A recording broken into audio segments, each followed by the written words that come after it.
President and counselors. Thank you for allowing these young people to speak their minds. A special thank you to Counselor Baca for coming to our final exhibitions at ACE and offering this time at the start of City Council to speak. He listened, judged, and asked questions to our students regarding their floor plans that aim to reduce recidivism in prisons. You will hear some students speak about that today. It was an honor to have you visit. Thank you. Public comment can run late in the meeting, and I have seen people leave before speaking their mind. It is inspiring to see direct action from Councilor Baca to request to move public comment to an earlier time to allow for more people, including these younger people, to share their thoughts. I would also like to thank the students that are about to speak: Gabe Gilbert, Lexi Garcia, Carlos Sandoval, and Toby Parrish. We have spent time learning about activists in class and how they use their voice. You are doing that now. You guys are inspiring. I hope to hear other young people are motivated to come and speak their voice and ideas and concerns to City Hall. Thank you for your time and preparation. It can be daunting to speak in front of a panel and a group of people. I admire your guys' bravery. I hope you feel empowered as you come to the microphone. Your voice matters. So we'll go ahead and get started. Everybody is under 2 minutes, and one person wasn't able to come, so there should be plenty of extra time. Let's go ahead and have Toby Parrish. Come on up. Hello, counselors. I'm Toby. I'm with ACE Leadership. I'm a freshman, and I want to talk about the treatment of juveniles in juvenile detention centers here in New Mexico. Our goal should be to help them re-enter society and reduce recidivism as they grow older. One of the main causes of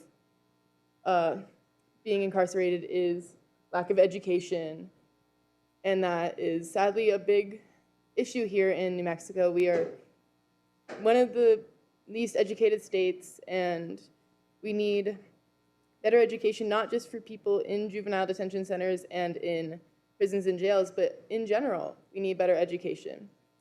Within juvenile detention centers, we need better mental health treatment services. I myself have been someone who has gone through the mental health system here in New Mexico, and it is not great. There isn't enough, sadly, not enough doctors and psychiatrists to help people who need it, and those who do get in, it takes months. It really does take waiting on a list and not being able to get the help you need. I hope that in the future we can see more progress with mental health treatment and what we do to help teens who are struggling with in and out of juvenile detention centers, a different way to help them. Thank you.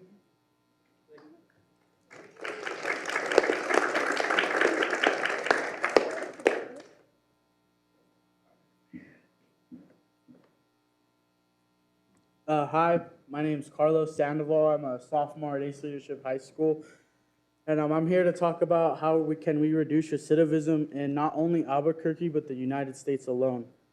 A big problem with our mainly juvenile incarceration systems is, again, the lack of education. So a big thing is a lot of us go in at young ages, and once we get out, we don't know how to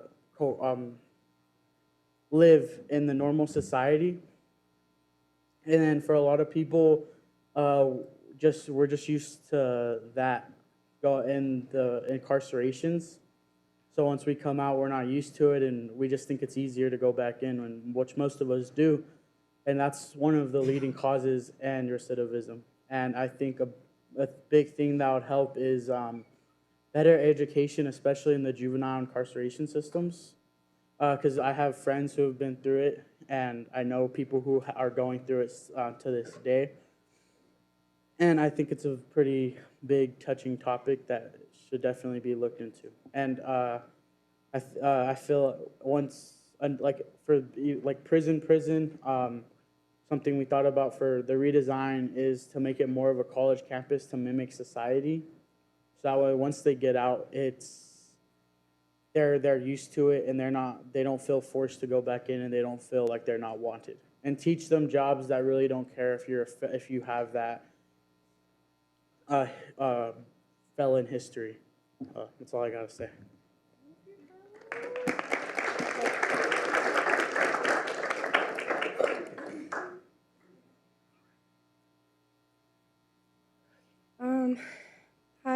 is Alexis Garcia. I'm a junior at Ace Leadership High School. I'm here today to talk about rehabs. I believe that we need more funding going towards our rehabs. I've spoken with a couple of locations around New Mexico of different rehabs, and most of their recovery rates was only 4%. I believe that we need more resources in our rehabilitation centers, as well as mental health help for the patients. It is understood that you cannot help somebody that does not want to be helped, but sometimes I believe that everybody needs some extra help and support from their loved ones, especially to do better things and make better choices. This is something that doesn't just affect the person under the influence, it affects their family members, the people closest to them, the people that care about them most. And I think another thing we all have to remember a lot of the time that these drug users start at a very young age, and as we all know, that messes with your brain development, and that could lead you from making good choices. So some people can't help themselves. There is at least one person in an addict's life that wants to help their loved one, but they can't because they're over the age of 18. I believe that we should make it to where if a family member wants to help their other family member get into a rehab or get into other resources for help, like they should be able to,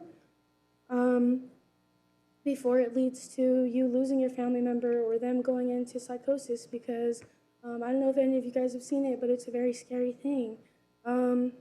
So I think that we need to stop treating these people who have a sickness, a disease, like as if they're criminals, sending them to jail, or acting like their lives don't matter as much as ours do. So I think we need to do more to get them the help that they need. Thank you.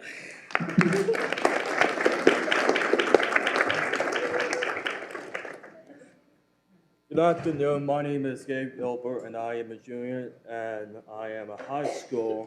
We're here to talk about you as the police officer.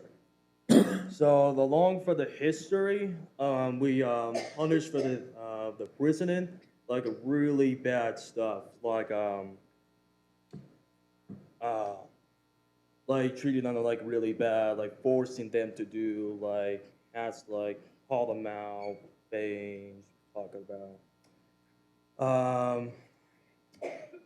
For the police officer, we did not have like any to train. We have like rush. We didn't really understand how it's supposed to work, when that goes, or anything things to do, and did not know how to like respond for things, all that do. And for another one, for the president are begging like to help, and they're in the really hurt, we're danger, we're in dead, we're things. Police sometimes they just don't be like, sometimes like helpless, or hopeless, or careless. For things they have like issue to do with that. Sometimes like the police officers have like their health cares or didn't understand how it's supposed to work, things, how.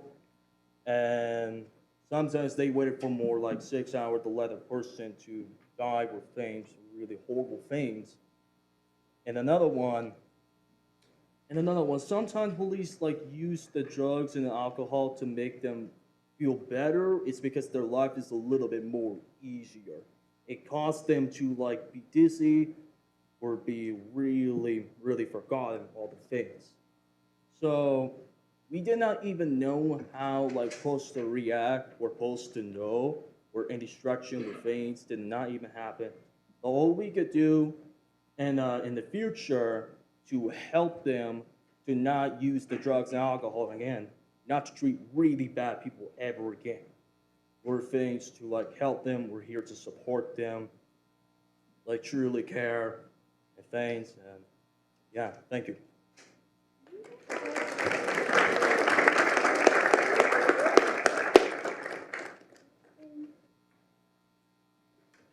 Thank you, guys. Thank you so much. A few counselors, I think, want to make some comments. Or Counselor Vice President Grout. Thank you, Mr. President. I would like to thank you for bringing these fine young men and women to council tonight. I have enjoyed listening to them, and I have listened to them. Their thoughts are very valid, and we need to listen to them.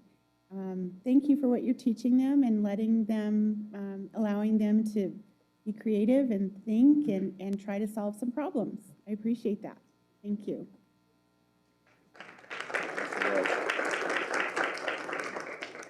All right, thank you so much. Really great to have you all tonight. I tell you have some great leadership there, not only some great students, but some excellent leadership too, and it makes such a huge difference, so thank you. So that's our presentations tonight. Okay, let's move on to the next presentation. Councilor Baca. Madam Vice President, thank you. This is a presentation from Ralph Gonzalez, Director of Student Support, and Athena Sedano, Project Teacher and Advisor, to provide information about ACE Leadership Charter and student public comment. As folks may remember, several months back, Ms. Sedano requested her students have the opportunity to speak to council. And I'm a believer that anytime we have the opportunity to engage our youth in civic discourse, we really are doing good things. I want to thank Ms. Sedano for her time and effort. As a former educator, I know just how much work it takes outside of the classroom to put these together, prepare her students, and just create these enriching experiences for them. So if we can keep this to the typical 2-minute public comment period. And outstanding. Thank you. I'll just introduce myself. My name is Ralph Gonzalez. I'm the Director of Student Support at ACE Leadership High School. I want to thank you guys for letting us speak tonight. We're a school that focuses on architecture, construction, and engineering. We focus on the trades and hands-on education for our students. And after that, I'm going to go and pass it on to the professionals, Ms. Serrano, and our students.